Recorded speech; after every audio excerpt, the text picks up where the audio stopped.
देखिए, हमारे बिजनेस में एक रिलेशन है, रिलेशन विद अपलाइन।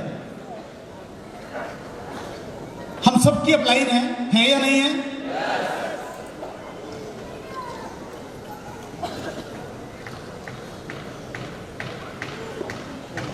हम सबकी अपलाइन है। अपलाइन के साथ में कैसे बातचीत करनी है, क्या तरीका है, वो हमें बताया नहीं जाता, लेकिन हम सीख जाते हैं एक दूसरे को देख के। लेकिन कुछ छोटी छोटी चीजें हैं, क्योंकि उसकी बहुत ज़्यादा ट्रेनिंग नहीं होती है, तो कुछ एक दो पॉइंट्स हैं जो मैं इंपॉर्टेंट समझूंगा, वो मैं आपसे शेयर करूंगा। हम सब लोग ये मानते हैं कि भाई आप यहाँ पे हैं, आपके नीचे आपकी डाउनलाइन है, ऊपर जो ग्रीन डॉट आपको दिख रही है आपकी अपलाइन है, और ये पूरी आपकी अपलाइन है, जिसे हम LOS भी कहते हैं, लाइन ऑफ स्पॉन्सर्स भी कहते हैं। जो आपकी अपलाइन के साथ में संबंध है इस बिजनेस में, वो वैसा होना चाहिए जैसा आपका संबंध आपकी माता जी के साथ में है।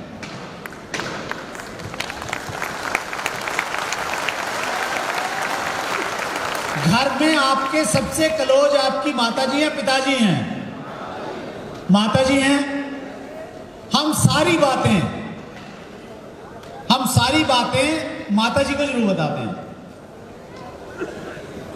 हमारे यहाँ पे घर पे तो नियम ये है, मतलब बच्चे बड़े इंटेलिजेंट होते हैं, वो सारी सलाह मशवरा जो भी करना धरना है माता से ही लेते हैं। मेरे को तो बाद में जाके मालूम चलता है, और मैं फिर डांटता हूँ, मेरे से क्यों नहीं पूछा? बोले मम्मी से पूछ लिया था।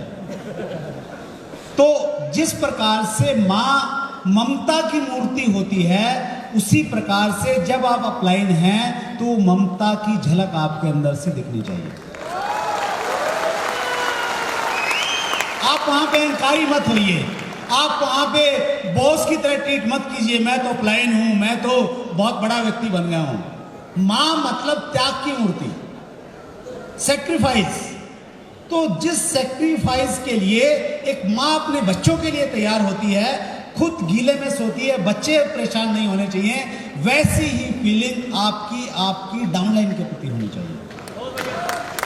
तब आप एक अच्छी अपलाइन हैं, तब आपके बिजनेस में ग्रोथ आएगी।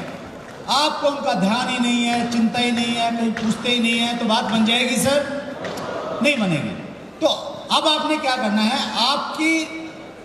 आपके जो अपलाइन हैं, आपने उनको अपनी माताजी के रूप में देखना है। Right sir?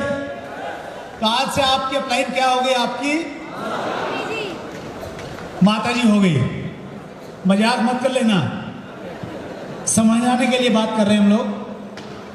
Keep business relation and personal relation separate. यहां पे ये पॉइंट इसलिए है कि हमारे बिजनेस में ये होता है कि सम टाइम, कल एक अच्छा एग्जांपल हम लोगों ने यहां पे देखा, मंजीत कुमार सिंह जो नए स्टार रूबी बने, उनकी जो अपलाइन है वो रिश्ते में उनके छोटे भाई हैं।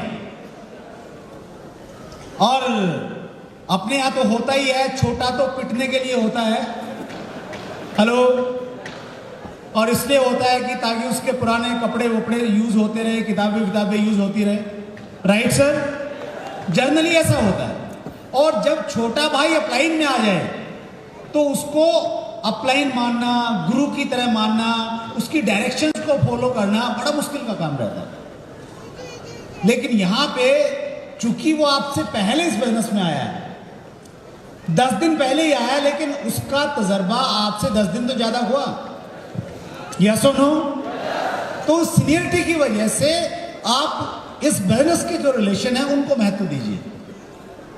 कि काउंसलिंग की बात है तो फिर वहां पे आप बड़े भाई के रूप में मत जाइए, आप एक डाउनलाइन के रूप में जाइए और पूरा समर्पित होकर उनसे काउंसलिंग कीजिए, उनसे डायरेक्शन लीजिए।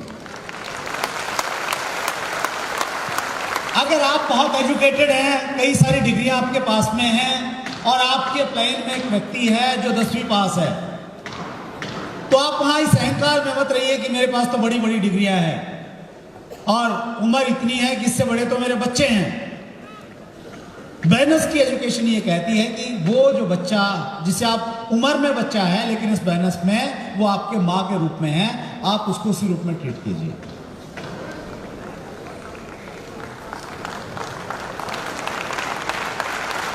Respect them through words and body language, age and qualification doesn't matter, इस पे हमने बात किया। और रिस्पेक्ट क्यों देना है? इसलिए देना है क्योंकि डुप्लीकेशन का बिजनेस है। अगर हम एक दूसरे को रिस्पेक्ट नहीं देंगे, आदर सम्मान नहीं देंगे, तो प्रॉब्लम आ जाएगी। यस और नो? और हमारे बिजनेस में देखिए इस परंपरा के बड़े फायदे हैं सर। कल शाम को सेकंड सेशन था, बाहर बहुत ज्यादा भीड़ इकट्ठी हो गई ऊपर वाले गेट्स पे। हालांकि बहुत अच्छी मैनेजमेंट, बड़े बाउंसर, सब कुछ वहां पे था, लेकिन जब क्राउड बहुत ज्यादा होता है तो बहुत हल्ला गुल्ला, ये वो लाइनें लग रही हैं। वहां पे मैं और मुकेश कोठारी जी गए, थोड़ा सा बस हम वहां प्रेजेंट रहे और कोई हल्ला नहीं, कोई गुल्ला नहीं, कोई डिस्टर्बेंस नहीं। लोग ऐसे आ रहे थे जैसे बच्चे लाइन में लग के जाते हैं। ये ऐसा क्यों हुआ? ये ऐसा इसलिए हुआ क्योंकि हमारे बिजनेस में रिस्पेक्ट करते हैं लोग, आदर सम्मान करते हैं। Yes sir. तो ये जो कल्चर है, ये कल्चर बहुत बढ़िया है, इसलिए वो रिस्पेक्ट होना चाहिए, क्योंकि डुप्लीकेशन का बिजनेस है, टीचर स्टूडेंट की थ्योरी पे बेस्ड है।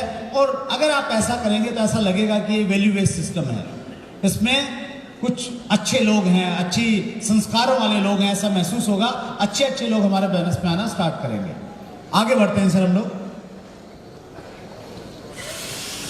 शेयर योर ऑल सिचुएशंस, जो भी आपकी सिचुएशंस हैं, फैमिली से, फाइनेंशियल से, जो भी हैं आप लाइन से डिस्कस कीजिए। और इसलिए डिस्कस नहीं कीजिए कि आप बताएं कि सर ये नुकसान है, इतने का कर्जा है और आपका तो चेक बहुत बड़ा आता है, थोड़ा सा मुझे भी दे दो।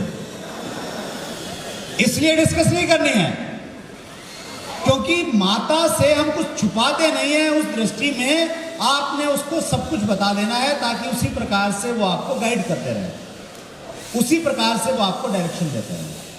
Right sir? Share your dreams and goal, Mahavir ji ने ये टॉपिक और क्या, draw your life structure on paper. जब भी आप लाइन से मिलें, जब भी मिलें सर, आप मिलते हैं लाइन से, एक चीज का ध्यान रखें हमेशा, सबसे पहला काम क्या हो, आपका पेपर निकले, डायरी खुले, उसमें आप अपना लाइफ स्ट्रक्चर आप ड्रॉ करें कि मेरी ये टीम है, ये लोग हैं और मेरे सामने सर थोड़ा ये इश्यूज हैं, कैसे काम करना चाहिए।